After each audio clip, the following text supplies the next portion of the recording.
পেশাব করার পর যদি পেশাব গায়ে বা জামা কাপড়ে লাগে, এরকম লাগছে এরকম সন্দেহ হয়, তাহলে কি এরপরের ইবাদতগুলো জায়েজ হবে?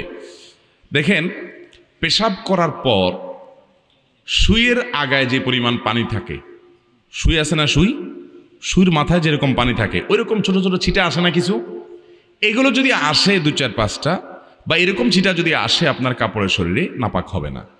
এটার কারণে নাপাক, এটার কারণে অহেতুক পেরেশান হবে না। তবে এগুলোর যেন না আসে তার জন্য সতর্ক থাকতে হবে, কারণ ফাইন্না আম্মাতা আযাবিল কবরি মিনহু, নবী সাল্লাল্লাহু আলাইহি ওয়াসাল্লাম বলেছেন ইস্তানজিহু মিনাল বাউল, পেশাব থেকে তোমরা বেঁচে থাকবা, সতর্ক থাকবা, কারণ বেশিরভাগ কবরের আযাব পেশাব থেকে অসতর্ক থাকার কারণে এবং চগলখুরি একজনের কাছে আরেকজনের কাছে লাগানোর জন্য, সবার কাছে যায় ভালো থাকে পিছনে বদনাম করে, এই চরিত্রের কারণে আর এই পেশাব থেকে অপবিত্র থাকার কারণে বেশিরভাগ কবরের আযাব হয়। এই জন্য পেশাবের ফোঁটা থেকে বাঁচে থাকার চেষ্টা করবেন।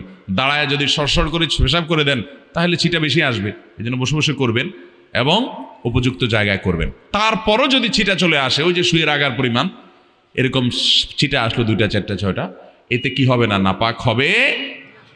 সতর্ক স্বরূপ পায়ে আসছে, পাও ধুয়ে ফেললেন, শেষ।